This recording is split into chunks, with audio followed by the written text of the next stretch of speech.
Bonjour, c'est Capucine, bienvenue donc, dans cette vidéo. Donc aujourd'hui, j'ai la chance d'accueillir Floriane qui est doula. Et moi, ce que je voulais, c'est que tu nous présentes un petit peu ton métier et comment tu accompagnais les familles, les femmes enceintes, l'accouchement et le postpartum, parce qu'en fait, le métier de doula, c'est hyper complet. Donc déjà, peut-être te présenter un petit peu. Bonjour Capucine, merci pour cette invitation. Alors le métier de doula, c'est vrai que la manière dont je vais en parler, c'est la manière dont moi je le pratique. Après, il y a autant de façons d'être doula que de femmes qui sont doula. Me présenter, donc je suis mère de 3 enfants. Je suis doula justement, mon fils est né à 15 ans et je suis doula depuis 14 ans et à plein temps en tout cas depuis 5-6 ans. C'est vrai que ça m'a passionnée suite à mon expérience personnelle. J'ai trouvé qu'il manquait vraiment un aspect humain en fait à l'accompagnement de la grossesse. Ça a été très médicalisé en tout cas pour ma part. Et à force de lecture et d'informations, j'ai commencé à me former et à toujours compléter de manière continue toute ma formation. Donc, dans un premier temps, c'est sûr que c'était surtout en prénatal que j'accompagnais les mamans, que ce soit surtout de l'information pour éviter un petit peu les regrets, les mamans qui n'étaient pas au courant de forcément toutes les styles de préparation qu'il existe, leurs droits quelque part, hein, parce qu'on a tendance un peu à suivre le mouvement de ce que dit le médecin ou autre, en sachant que justement beaucoup de femmes ne savent pas qu'elles peuvent faire appel aux sages-femmes. Donc c'est vrai que le métier de doula, c'est quand même aussi beaucoup promouvoir le métier de la sage-femme pour qu'elle soit accompagnée justement à échelle humaine et pas forcément uniquement médicale. Au fur et à mesure, j'ai pu participer une fois à l'accompagnement d'un accouchement. Et là, ça a été le déclic. C'est vraiment moi, ce qui me passionne le plus, c'est l'accouchement en lui-même. Je trouve que c'est un privilège et un honneur à chaque fois de voir ces petits êtres naître. Après, il n'y a pas tout le monde qui en a besoin, pas tout le monde qui le souhaite et pas toutes les équipes médicales l'acceptent. En tout cas, le métier de la doula est un métier qui n'est pas du tout médical, donc c'est toujours en plus d'un suivi médical qui soit fait par une sage-femme ou par un gynécologue. Et en post-natal, c'est plus par la suite que je me suis penchée dessus. C'est vrai que au départ, j'étais un peu comme à la française. Oui, c'est bien la grossesse et l'accouchement, le post-natal, bon, en gros, elle se débrouille. Et puis au fur et à mesure de mes accompagnements, j'ai bien senti qu'en fait, finalement, c'était le postpartum qui pêchait le plus et qui était le plus compliqué pour les mamans parce qu'elles sont tellement suivies et soutenues et surveillées comme du lait sur le feu pendant la grossesse qu'une fois le postpartum arrivé, elles sont livrées à elles-mêmes avec ce nouveau-né qui est quand même très intense au niveau de ses demandes. Donc maintenant, C'est je marrant suis parce que aussi… je pense qu'on a fait un peu le même cheminement, tu vois, toutes les deux, où oui, il faut préparer l'accouchement, tu vois, donner confiance aux femmes qu'elles sont capables d'accoucher et tout ça. Après l'accouchement, tu vois, moi, ça m'est arrivé aussi quelquefois d'être présente en structure hospitalière et là, tu vois vraiment l'impact que tu peux avoir. Puis après, tu te dis, en fait, le postpartum, quand même, c'est dur. Et c'est bien Complètement. Non, c'est le plus dur et le plus long surtout. Parce qu'au pire, un accouchement, allez, même s'il est très long, ça dure 2-3 jours, mais le postpartum, c'est sa vie finalement.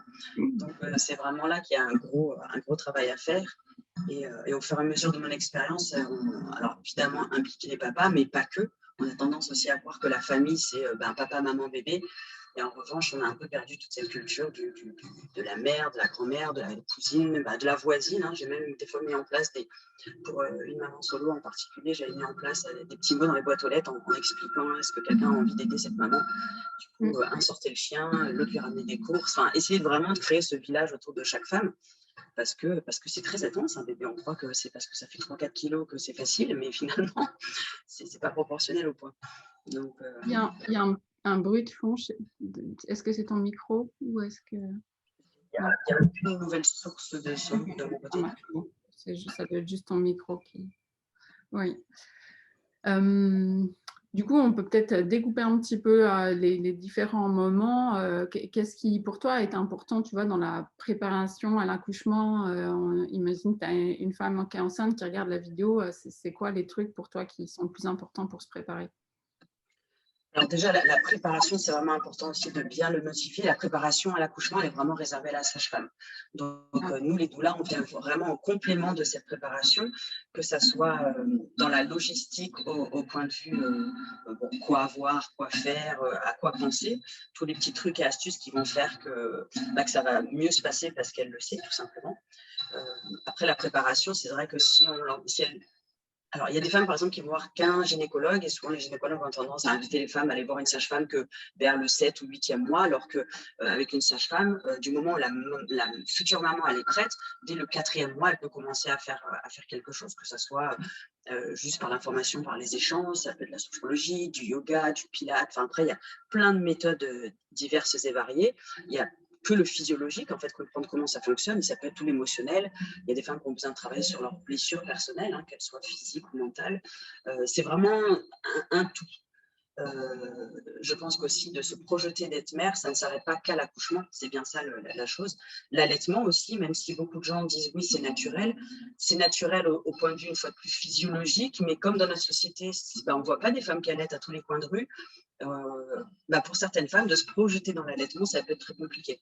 Donc les inviter à se créer un réseau, d'aller participer à des groupes de soutien, que ce soit la Leche League ou autre association de maternage dans leur réseau. En fait, c'est vraiment ouvrir leur esprit à tout ce qui existe. Après, on ne leur dit pas de tout faire, mais je pense qu'au plus elles sont informées sur les options, au plus elles peuvent aller vers les options qui leur ressemblent vraiment. Enfin, moi, c'était vraiment les premiers accompagnements. Moi, je déteste les gens déçus. Enfin, j'aime pas être déçue. Donc, moi, je suis très curieuse. Je sais que je vais vers tout parce qu'au moins, je suis. Bon, peut-être j'ai pas aimé, mais au moins, je l'ai vu. Et donc, c'est un peu le principe en tant que mère, parce que j'entendais tellement, ah, si j'avais su ceci, j'ai subi cela.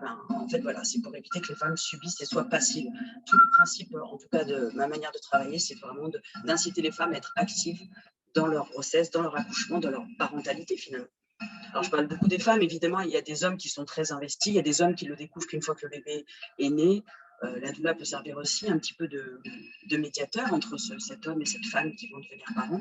Parce que bon, l'amour, des fois, ne suffit pas. Hein, quand on voit justement nos différences culturelles, socio-professionnelles et tout ça. Et puis de la manière dont nos parents nous ont élevés, on n'a pas forcément la même façon de voir la parentalité. Donc, oui, du coup, finalement, c'est beaucoup d'informations. Moi, je me souviens, j'étais pas, quand j'étais enceinte la première fois, je n'étais pas du tout dans le monde j'avais pas de nourrisson autour de moi, j'avais pas de femme enceinte, je venais du sport à haut niveau. Donc moi, ma belle-mère m'a dit, est-ce que tu as un cosy? J'étais, quoi, un cosy? Mais c'est quoi ce truc? Je connaissais même pas le mot. Donc toi, je débarquais vraiment. Et je pense qu'il y a plein de femmes aujourd'hui, c'est ça en fait, elles débarquent dans un nouveau monde et elles ont besoin d'énormément d'informations pour arriver à faire leur choix en fait. C'est ça aussi, toi. Parce qu'entre tout ce qui est commercial, tout ce qui est matériel, souvent on fait croire qu'un bébé ça coûte cher. Alors autant ça coûte cher quand ça grandit. Hein. Moi j'ai 3 préados, donc là je vois que financièrement c'est pas le même prix. Le petit finalement, s'il n'y a pas toutes ces pubs qui nous vendent tout ce matériel, ça ne coûte pas si cher que ça un enfant. Et c'est après que ça complique. Ok. Pendant l'accouchement, c'est quoi le rôle d'une doula? Une fois de plus, ça peut être très divers et varié. Ça dépend déjà si c'est une maman solo, si c'est un couple, si c'est en maternité, si c'est à la maison, le rôle n'est pas le même. On va dire qu'en maternité, alors évidemment, il faut que la maternité soit d'accord. Dans beaucoup de maternités en France, surtout, enfin dans le 06 en tout cas, surtout dans le public, ils acceptent qu'un seul accompagnant, donc souvent c'est le papa. Sinon, les parents doivent faire le choix entre le papa et la doula. En soi, en tout cas, moi, je ne suis pas là pour remplacer le papa, c'est vraiment un renfort de bulle. Quoi, hein. La doula est là pour préserver l'aspect sécuritaire et émotionnel du couple en structure. Donc, ça va vraiment permettre à la femme de se sentir chez elle, lui suggérer si elle n'ose pas, que ça soit dans le son, parce qu'il y a des femmes qui n'osent pas faire des vocalises ou ne serait-ce qu'émettre un son parce qu'elles ont peur de faire peur aux voisines ou aux autres femmes. À la maison, c'est sûr que c'est plus un tandem avec la sage-femme, où les parents étant chez eux, ils ont déjà ce cocon. Donc, ça va être vraiment aider aussi à la sage-femme de ne pas avoir toutes ces charges mentales et logistiques et médicales sur les épaules. Donc, c'est vrai qu'en tout cas, pour ma part, je trouve que l'accompagnement en structure et à la maison est relativement différent. Et la finalité, c'est que les parents vivent une belle expérience. Elle peut être difficile, enfin, c'est pas parce qu'il y a une doula que l'accouchement va se passer en 2 heures et qu'il y a des oiseaux bleus partout. Hein. C'est vrai qu'il y a des accompagnements, j'ai accompagné de 20 minutes entre le moment où j'arrive et le bébé et la naissance. Et encore, je pense que j'en ai encore plus court que 20 minutes. Mais, et le record dans le sens, je suis restée 32 heures auprès de parents. Donc, oui, voilà. Ton rôle finalement, il est du soutien, les accompagner dans la gestion de la douleur, parce que c'est vraiment un truc qui revient, c'est une question qui revient souvent, mais comment gérer la douleur de la... Plus que la gérer, c'est l'accepter déjà et la surfer, parce qu'en fait, c'est le principe, en fait, la femme occidentale, elle veut toujours gérer, et tout le principe de devenir mère et d'accoucher, c'est de pas gérer, c'est de lâcher prise. Donc, ça va être plutôt un accompagnement dans le lâcher prise que dans la gestion à proprement dite. Ça peut être par des massages, ça peut être par des suggestions de position, ne serait-ce que… Alors moi, ça va pas être dans les mots, parce qu'autant j'ai la tchatche quand je parle comme ça dans la vie de tous les jours, mais pendant un accompagnement, un accouchement, je suis très silencieuse. Donc, ça va être tout simplement de l'imitation. Et des fois, je vais faire des choses et les mamans, en m'observant, vont faire la même chose ou pas, parce que ça leur convient pas. Ça va être un geste, du coup, le papa, s'il a envie de le faire, va prendre le relais. Il y a des papas qui ont envie d'être présents, il y a des mères qui ont envie que le père soit présent, puis il y en a, elles veulent juste qu'il soit assis dans un coin, elles veulent tout faire avec la doula. Il n'y a pas de… Comme je leur dis, c'est un peu… En fait, on voit plein de gestes comme une chorégraphie. Le jour J, c'est du freestyle. Donc, on ne dit pas, toi, tu feras ça, on fera comme ci, on fera comme ça. On fait en fonction de ce qui se passe. Ça va être reformulé quand des fois l'équipe médicale pose des mots qui vont peut-être un petit peu ébranler le couple. Des fois, mon travail, ça va être juste de reformuler, de re-encourager, de dire mais non, mais c'est possible, c'est pas parce que c'est comme ça que c'est condamné. Enfin, et même sans… Alors, moi, je ne suis pas une doula revendicatrice dans le sens… je prends l'exemple des États-Unis, la doula là-bas souvent se positionne pour dire les parents veulent ci, les parents veulent ça, il ne faut pas faire ci, il ne faut pas faire ça. En France, notre position, elle est trop… les fesses entre deux chaises, pour être poli. Du coup, ça va être de la suggestion, ça va être un peu de la médiation, ou juste demander au corps médical est-ce que tout va bien, est-ce qu'il est possible de faire ça. Enfin, voilà. C'est quand même arrondir les angles et faire en sorte que personne ne soit offensé et que tout le monde obtienne ce qu'il veut à la fin, voilà, au détriment de personne. Et souvent, tant que le bébé n'est pas né, je reste. Et après, souvent, je laisse faire connaissance avec le bébé un peu en retrait. Et il y a juste une bonne heure encore après pour une belle première mise au sein. Parce que souvent, si la mise au sein se passe bien en salle de naissance, le reste, il est quand même plus simple. Oui, puis après, tu peux prendre 2 jours après, tu reviens et faire le point. Et en cas de césarienne, on peut être aussi en salle de césarienne si l'équipe est d'accord, si le père veut pas. Voilà. En fait, c'est vraiment, on est là pour ce dont les parents ont besoin. Et des fois, il y a des accouchements, je suis assise dans un coin, je fais des sourires, je sers un thé, je me rassois. Et puis il y a des accouchements qui sont très physiques, où la maman elle est juste pendue à mon cou pendant des heures. Il ne faut pas prévoir. Oui, c'est sûr. Et je trouvais ça intéressant que tu parles des États-Unis parce que quand même, ils ont un petit peu d'avance sur nous sur pas mal de choses et on voit que là-bas, les doulas, c'est très répandu. Donc, il y a des chances, quoi. Moi, ce que je souhaite, c'est quand même que ça se passe aussi en France, tu vois, que toutes les femmes elles puissent accéder à ça, que ce soit en structure ou à domicile. Et toi, tu as réussi à ouvrir une petite porte pour aller en structure et je trouve ça chouette que tu aies réussi à mettre tout ça en place. Et donc, voilà, j'espère qu'il y en aura d'autres et qu'il y aura aussi des parents qui disent moi, je veux venir dans votre maternité, mais je veux ma doula avec moi. Et que ce soit les parents ou les doulas avancent pour avoir ce soutien-là dans ce sens-là.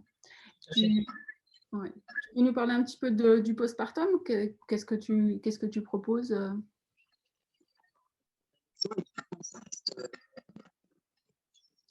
Attends, je ne t'entends plus du tout en fait. J'ai perdu le son. Là, tu m'entends? Oui, c'est bon. Ok. Donc l'allaitement, alors évidemment, j'accompagne aussi les parents qui ne veulent pas allaiter. Ça fait, on va dire qu'avec le profil de ma clientèle, c'est quand même principalement des personnes qui veulent allaiter. Franchement, je suis très neutre, j'ai aucun positionnement. Je suis ni contre, ni contre du moment.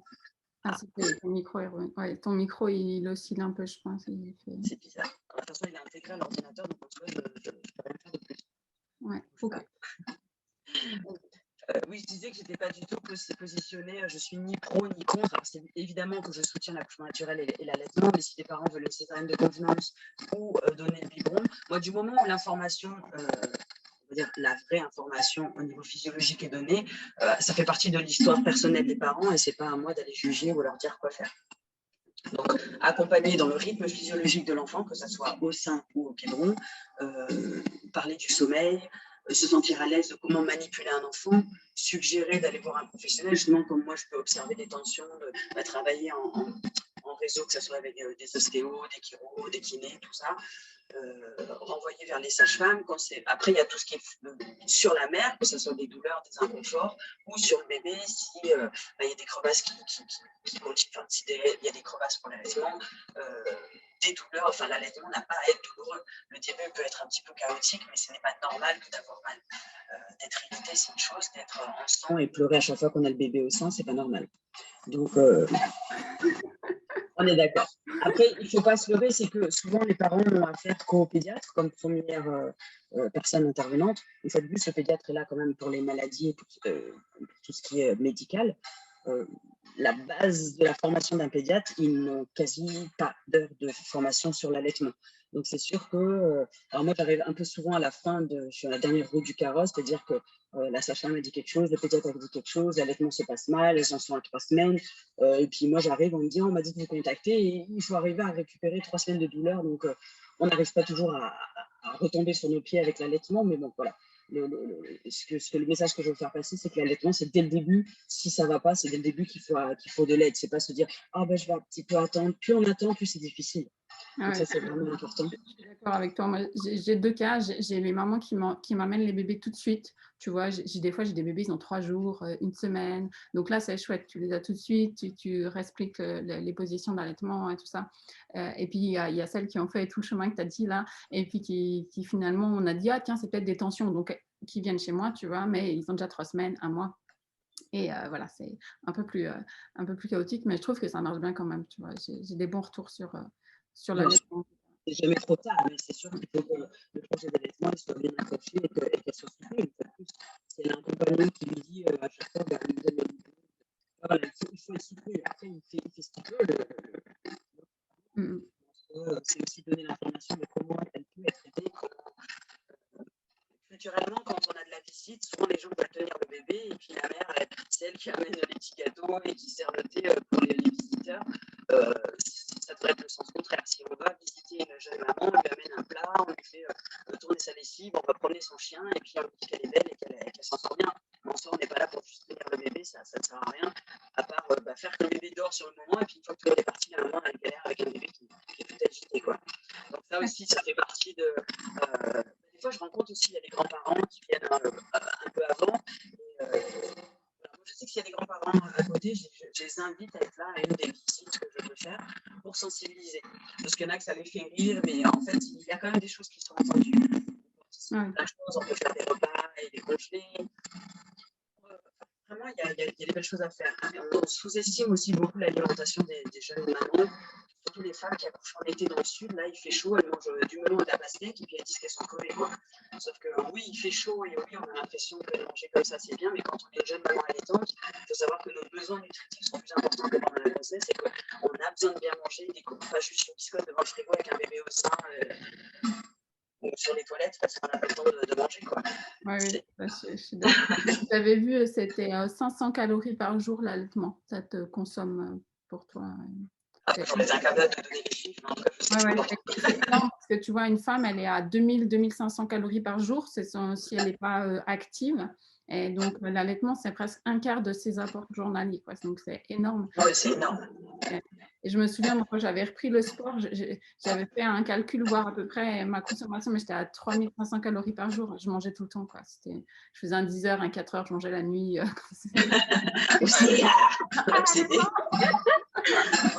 Mais beaucoup parlaient du rythme du bébé parce qu'on pareil, on dit dormir comme un bébé, c'est un vrai bébé qui peut dormir comme manger, mais très peu, c'est quand même pas la majorité des bébés qui sont comme ça. Donc parler et anticiper de à quoi ressemble une journée type avec un bébé, ça dédramatise. Il y a beaucoup de mamans qui se sentent nulles parce qu'elles se disent mais c'est fou, moi j'arrive rien à faire avec un nouveau-né. Mais c'est ça fait, on ne fait rien avec le nouveau-né, à part couponner, quoi. Donc je pense que de le dire, c'est important aussi. Okay. Du coup, par rapport au postpartum, ça fera lien aussi avec la formation que tu vends. Tu peux nous parler un petit peu du bassin et comment tu proposes, toi, le resserrage du bassin? Donc, en fait, dans la plupart des cultures à travers le monde, le bandage du ventre fait partie du postpartum. C'est sûr que chez nous, en France, ça s'est perdu depuis l'apparition de la médicalisation, où les médecins ou même les sages-femmes ont dit bon, ça a commencé à être survolé, mais ça a un avantage physiologique et émotionnel. Le fait de refermer le bassin, et pas que le bassin, mais d'être soutenu tout au niveau du ventre, du giron. On passe quand même de 9 mois avec un ventre relativement imposant à vide du jour au lendemain. Donc de se sentir étreinte, on a l'impression d'être soutenu, donc émotionnellement, ça réduit quand même le côté baby blues et de ce sentiment de solitude et de vide. Et au niveau du physiologique, ça permet au corps de continuer à d'être maintenu en continu. Après, je ne dis pas que c'est parce qu'on est à le ventre bandé qu'il faut aller faire ses courses et être dans un parc à se balader avec un bébé de 7 jours. Il faut respecter ce rythme normalement, le corps a besoin de 40 jours pour retrouver sa forme initiale, au sens de la taille de l'utérus. Donc, le bandage du ventre, il vient soutenir ce processus naturel. Maintenant, on n'est pas là pour retrouver une taille de guêpe, ça n'a rien de l'aspect de régime ou physique, hein. On n'est pas là pour être des bombasses d'Instagram ou autre truc. Après, il y a des femmes qui redeviennent comme ça très vite, tant mieux pour elles, mais ce n'est pas le cas de tout le monde, donc c'est important de dire que ce n'est pas pour retourner dans... Après, tu le fais tout de suite? Tu le fais quand, le bandage? Alors, il y a plusieurs écoles. Moi, je pars du principe qu'on est encore dans une phase d'ouverture quand le bébé vient de naître et quand la montée de lait est en train de se faire. Donc, en général, moi, je préconise ça à partir du 4-5e jour, quoi. Donc, quand la mère elle est de retour à la maison, c'est intéressant de lui montrer comment se le mettre elle-même. Le mari ou la mère, la grand-mère peut aussi l'appliquer sur la femme. Après, il y a plusieurs techniques. Moi, celle que j'utilise le plus, c'est une technique qui vient de Malaisie. Donc, c'est un grand tissu d'une 15aine de mètres selon la morphologie de la maman et qui part vraiment de l'os du pubis pour remonter jusqu'au code de la maman. Elle peut le porter entre 5 et 8 heures par jour. Après, c'est toujours s'il y a le moindre doute, s'il y a des inconforts, c'est à voir avec un professionnel de la santé pour vraiment confirmer qu'il n'y a pas de contre-indication ou quoi que ce soit. On montre à la maman comment l'installer, comment bien l'installer. Et après, elle ne peut pas dormir avec pour des raisons de sécurité aussi. Et elle peut le porter jusqu'à justement une 40aine de jours d'affilée. Moi, je le porte par exemple pendant ma période de menstruation. Je trouve que quand j'ai justement l'utérus qui est enflammé et qu'on ne peut plus. Alors, ça ne sera pas aussi haut, je le porte qu'au niveau du ventre, mais ça soutient pour les maux de ventre, pour les maux de dos. Enfin, d'avoir cette zone-là réchauffée et contenue, ça aide à plein de niveaux. Et du coup, oui, tu as fait une formation en ligne, hein, c'est ça, pour apprendre à s'en servir. Ah, pardon, j'ai un train qui passe, du coup, moi, par contre, ça me perturbait.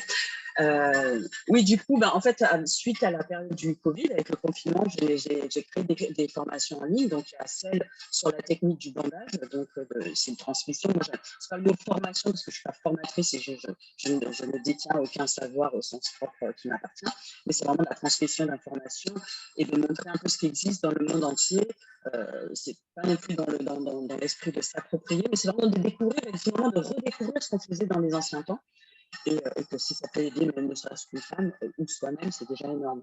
Donc en ligne, dans la celle sur la technique du bandage, où il y a un bandeau de 15 mètres qui est inclus, avec beaucoup de vidéos sur comment l'installer, les contre-indications, des éventuels masques à appliquer sur le ventre avant, des boissons aussi. Moi qui suis passionnée du voyage et des autres cultures, j'ai appris pas mal de choses d'autres cultures aussi, de ce qui se fait dans le monde. Et à côté, il y a une formation pour les autres doulas. Comme moi, du coup, je vis de cette passion à 100%. J'ai développé une formation en ligne par des mini-vidéos sur comment démarrer et développer son activité en tant que doula dans le but d'un jour d'en vivre pour celles qui le souhaitent. D'accord, oui, je trouve ça chouette. Donc, je les mettrai, elles seront en dessous, dans les liens, dans la vidéo. Et oui, moi, j'ai trouvé ça super, cette histoire de resserrage du bassin. Pour mon deuxième, ce qui s'est passé, quand il tétait, en fait, ça faisait contracter l'utérus et ça me faisait vomir. Et du coup, je me suis dit, non, mais moi, je ne tiens pas 2 jours comme ça, c'est pas la peine. Et la sage-femme m'a dit, mais fais-toi remettre ton bassin. Effectivement, ça a été radical. Moi, je suis dans une famille d'ostéo, donc c'était facile, tu vois. Donc, voilà, j'ai appelé, mais je me dis, est-ce que tu vois, le resserrage du bassin, ça peut aussi limiter ces tranchées qu'on a en postpartum, toi. C'est une question que je me pose, toi. Je n'ai pas la réponse, mais. Alors déjà de savoir qu'on va en avoir, c'est important parce que beaucoup de femmes ne connaissent pas les tranchées. Alors c'est sûr que pour un premier enfant, elles sont moins flagrantes parce que l'utérus, c'est la première fois qu'il a vraiment bossé. Après, aux autres enfants, donc les tranchées, pour expliquer, c'est des contractions qu'on a après l'accouchement qui ont le but d'aider l'utérus à revenir à sa taille initiale. Et alors, c'est pas non plus mathématique. En général, plus on a d'enfants, plus les tranchées peuvent être importantes. Ce n'est pas le cas de tout le monde, mais en tout cas, c'est quand même très souvent. Et elles sont... Alors, de savoir, ça aide. De savoir que c'est surtout pour retrouver un utérus en taille initiale, c'est positif, donc ça aide. De respirer comme des contractions d'accouchement, ça aide. De mettre du chaud, de rester tranquille, allongé et allaiter en conscience, que si on a de la visite, qu'on parle à quelqu'un, que le bébé tète, qu'on a des tranchées, comment dire, c'est juste le schéma. Donc c'est important et d'être contenu évidemment pour réaliser, justement d'avoir, comme en fait quand on a mal, on a tendance à le soutenir. Exactement. Exactement. Ouais. Et de vérifier que tout soit droit. Parce qu'en effet, si au passage un coccyx est déplacé ou n'importe quel os ou n'importe quel le bassin, une fois qu'il est aligné, en effet, c'est pour ça que c'est toujours avec vérification d'un professionnel, que ce soit un ostéo, un kiné ou quoi que ce soit, que tout aille bien. On ne va pas bander quelqu'un qui a des problèmes à la base. C'est important de tout vérifier. Ouais. Ok, ben merci en tout cas d'avoir pris le temps de partager ton métier. Merci à toi de m'avoir invité, avec plaisir. Voilà, je te laisse regarder plus d'informations sur ton site et sur tes formations. Super.